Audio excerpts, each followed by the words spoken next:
بار دې وړه بار به مې وړمه کار دې نشته خو رقیبه دا خبره اوږدومه که دې وس کېږي حساب راځینې واخله که مې وس کېده سرمن درنه وباسم زرګونه څه کوم د کار سړي ترې لس نیسمه تر اسرائیلو زمه بیت المقدس نیسمه راپورته شوی دی د خپل ژوند ازادي غواړي فلسطین بیا صلاح الدین ایوبي غواړي هو پر دې دې نه یاری زرګونه څه کوم د کار سړي ترې لس نیسمه تر اسرائیلو زمه بیت المقدس نیسمه راپورته شوی دی د خپل ژوند ازادي غواړي فلسطین بیا صلاح الدین ایوبي غواړي هو پر دې دې نه یاری پر مونږ یې لښکر ډېر دی د دې کفارو نن خالد ابن ولید هیر دی هغه یې هیر دی چې په یو ډب به یې ور ماتېده په شپېته نفرو به یې شپېته زره لښکر ماتېده پروا یې نشته که سپېره سپېره مخونه لرو مونږ ویاړلي او راوړي تاریخونه لرو پروا یې نشته که په تخ یا که په دار ولاړ یو د جهاد غږ دی ښه ښکاره ورته په جار ولاړ یو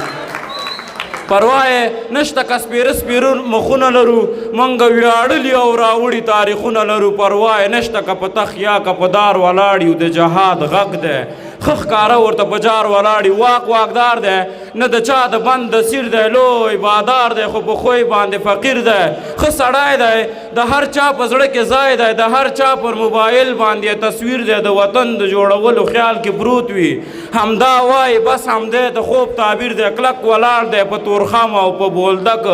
خدای شته چې ټول پنجاب ترېنه په ویر دی ته ودشه مجاهد محمد عمره ستا یعقوب نن د ملي دفاع وزیر دی ته ودشه مجاهد محمد عمر ستا یعقوب نن د ملي دفاع وزیر دی آرام مې پرېږدی څو شعرونه په مورچلو لیکم حالات جوړ نه دی چې په سرو شونډو غزلو لیکم د ګودر غاړه شور ماشور یاد کم منګی یاد کم زلفې پیچکې یا په سپین ټټر زونډی یاد کم پر شا که پاتې یو خو نور په مخه تلل غواړو له نړیوالو سره ښه تعامل کول غواړو هو یو پوره نه وي پسې نورې سپارښتنې ورکوي کار هغه نه دی چې عملا نوي ژمنې ورکوي د دې اوبو واک زر تر زر خپل چوپړ کې غواړو د قشتېپې پر شان یو نوی بند کونړ کې غواړو د دې اوبو واک زر تر زر خپل چوپړ کې غواړو د قشتېپې پر شان یو نوی بند کونړ کې غواړو یریږو نه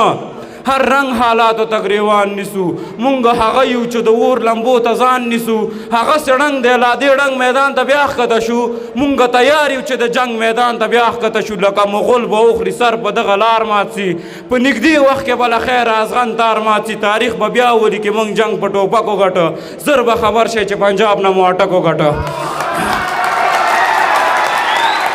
یریږو نه هر رنگ حالاتو ته ګریوان نیسو مونږ هغه یو چې د اور لمبو ته ځان نیسو هغه سړنګ دی لا دې ړنګ میدان ته بیا ښکته شو مونږ تیار یو چې د جنګ میدان ته بیا ښکته شو لکه مغول به وخوري سر په دغه لار مات سي په نږدې وخت کې به له خیر ازغن تار مات سي تاریخ به بیا ولیکي مونږ جنګ په ټوپکو ګټه زر به خبر شي چې پنجاب نه مو اټکو ګټه هر یو منزل ته مو جدا جدا زینه وهلې د زمانې هر زوراور ته مو سینه وهلې سترګې دې نه پټوي په جار د خپل قانون خایي سترګې دې نه پټوي په جار د خپل قانون خایي نن دې راپاسي نړیوال د خپل غبرګونو خایي سترګې دې نه پټوي په دا د خاتمي وبولي د پاکستان ظلم د غیر انساني وبولي د خپو د ګوتو نه شروع ان تر څنګله وسي زما د حق پښتنه باید سل تر سله وسي د انسانیت په نوم نور هر درد ته ملهم غږیږو نورې خبرې په قلم کو په قلم غږیږو کفر ته یې مه باسئ ایمان څخه زړه مه توروئ د مسلمان